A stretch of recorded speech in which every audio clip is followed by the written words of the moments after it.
Hello friends, ഇന്ന് ഞാൻ തയ്യാറാക്കാൻ പോകുന്നത് ഇറച്ചിയും പിടിയുമാണ്. പിടി ഞാൻ എപ്പോഴും ഉണ്ടാക്കാറുള്ളത് അരിപ്പൊടി വെച്ചിട്ടാണ്. കാരണം അരിപ്പൊടി നമ്മുടെ വീട്ടിൽ എപ്പോഴും ഉണ്ടാവുമല്ലോ. അപ്പോൾ ഇന്ന് ഞാൻ ചെയ്യുന്നത് ഈന്തുംപൊടി വെച്ചിട്ടാണ്. അപ്പോൾ ഈ ഈന്തുംപൊടി കിട്ടാത്തവർ ഈ ഒരു മെത്തേഡിൽ അരിപ്പൊടി വെച്ചിട്ട് ചെയ്യട്ടോ. പണ്ട് കാലത്തൊക്കെ നമ്മുടെ വല്യമ്മമാരൊക്കെ ഈന്തുംപൊടി വെച്ചിട്ടായിരുന്നു പിടി ഉണ്ടാക്കിയിരുന്നത്. അപ്പോൾ ഇതാണ് ഈന്തിൻ്റെ മരം. ഞാനത് കാണാത്തവർക്ക് വേണ്ടിയിട്ടാണ് കാണിക്കുന്നത്. അപ്പോൾ ഇതിൻ്റെ ഓല വെച്ചിട്ട് നമ്മൾ കുട്ടിക്കാലത്തൊക്കെ കുട്ടിപ്പരൊക്കെ ഉണ്ടാക്കി കളിക്കാറുണ്ട്. അപ്പോൾ ഇന്നത്തെ കുട്ടികൾക്ക് ഇതെന്തൊന്നും അറിയില്ല. ഈ ഓല വെച്ചിട്ട് നമ്മൾ ഒരുപാട് കളിച്ചിട്ടുണ്ട് ഞാനൊക്കെ കുട്ടിക്കാലത്ത്. അപ്പോൾ ഇത് ഞങ്ങളുടെ തറവാട്ട് പറമ്പിലുള്ള ഈന്താണ് കേട്ടോ. അതിൻ്റെ ഫോട്ടോ എടുത്ത് കൊണ്ടുവന്നതാണ്. അപ്പോൾ ഇതിൽ നിന്നെടുത്ത അതിൻ്റെ ഒരു ചെറിയ മരമാണ്. ഇതിൻ്റെ വലിയ മരത്തിൽ കുറേ കായകളൊക്കെ ഉണ്ടാവും. ആ കായ വെട്ടിപ്പൊളിച്ചിട്ട് അതിനുള്ള സാധനം ഉണക്കി പൊടിച്ചിട്ടാണ് ഈന്തപ്പൊടി തയ്യാറാക്കുന്നത്.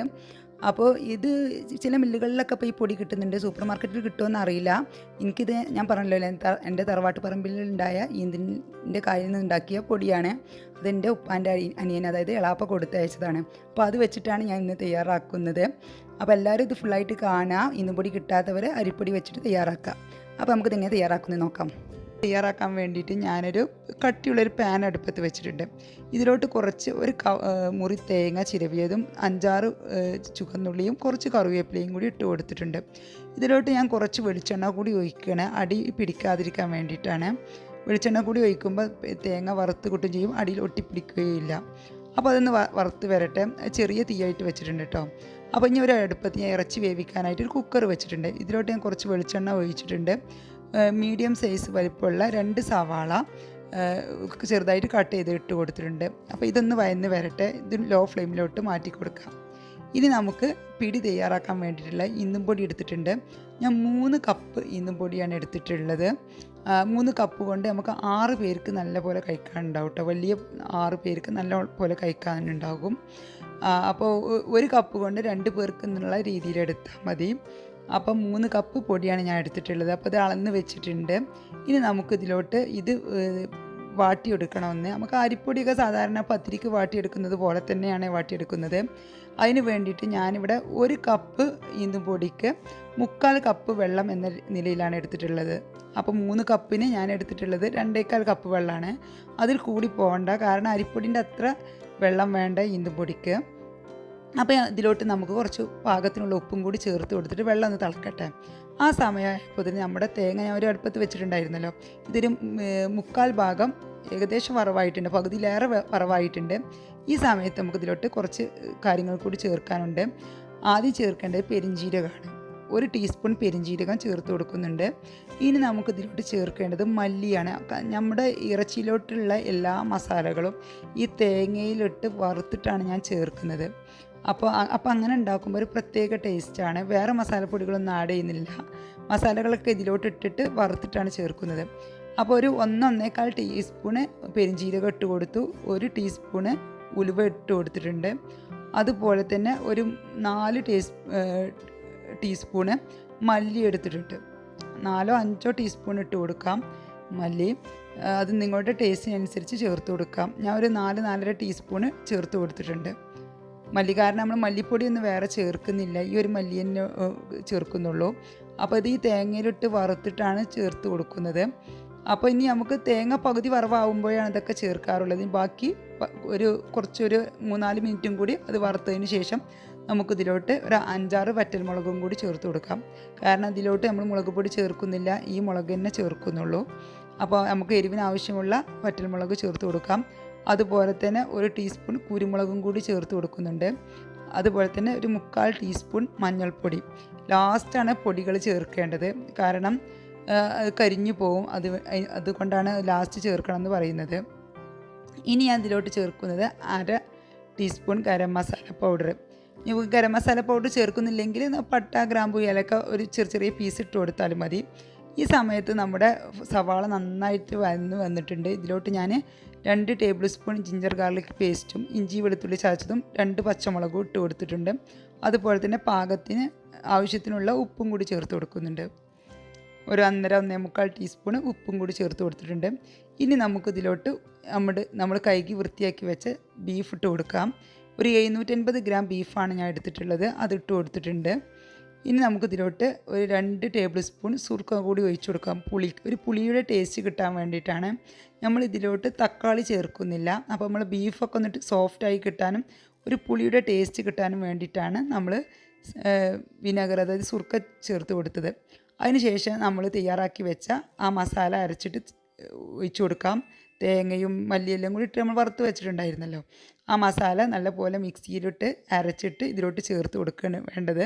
ഇനി വേറെ ഒന്നും ചേർക്കണ്ട. ഇനി ജസ്റ്റ് ഒന്ന് ഇളക്കിയിട്ട് ഉപ്പൊക്കെ ഒന്ന് പാകമാണോ നോക്കുക. ഉപ്പ് വേണമെങ്കിൽ ചേർത്ത് കൊടുക്കാം. ഇനി എരിവ് കുറവാണെങ്കിൽ കുറച്ച് മുളക് പൊടിയും കൂടി ആഡ് ചെയ്ത് കൊടുക്കാം. അതൊന്നും പ്രശ്നമില്ല, മുളക് പൊടി ചേർത്ത് കൊടുത്താൽ മതി. ഇനി നമുക്കിത് നല്ലപോലെ ഒന്ന് അടച്ച് വെച്ചിട്ട് നന്നായിട്ട് വേവിച്ചെടുക്കണം.